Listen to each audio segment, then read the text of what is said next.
Мен профессор Мороз. Мен Азамат. Сегодня мы научим вас делать мыльные пузыри с туманом внутри. Bugun biz sizga tumanli sabun kubiklari yasab ko'rsatamiz. Для эксперимента нам понадобится колба, шланг, мыло и какая-нибудь емкость.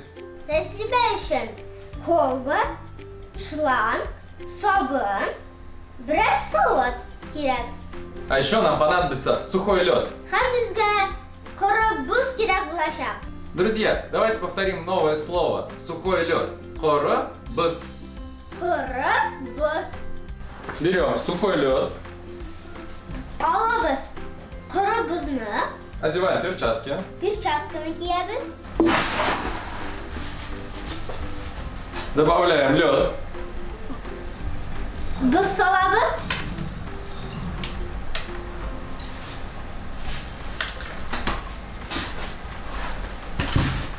и добавляем мыло. Ham sabun solamiz. Ну, давай.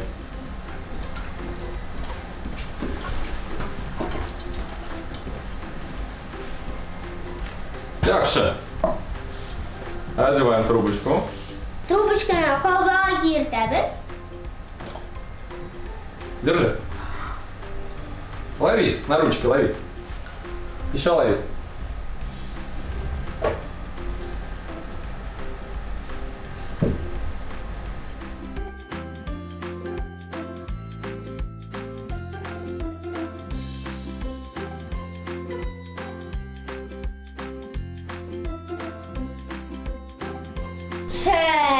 Meni bunday kubiklarni ko'rgan yo'q edi.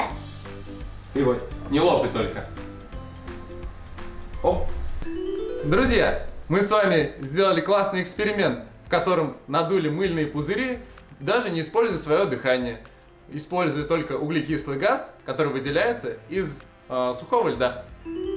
Do'stlar, biz sabun kubiklarini irmishada qavartdik. Bizga qora buzdan chiqqan uglekislый gaz yordam etdi. Друзья, вам понравилось? Sizga yoqadimi? Menga bek yoqadi. Здорово! Yaxshi, друзья, если вам понравилось, ставьте лайк Sizga yoqsa, like'lar qo'ying. и подписывайтесь. Ham bizning kanalga yozilinglar. Sağ olun! Sog' bo'ling.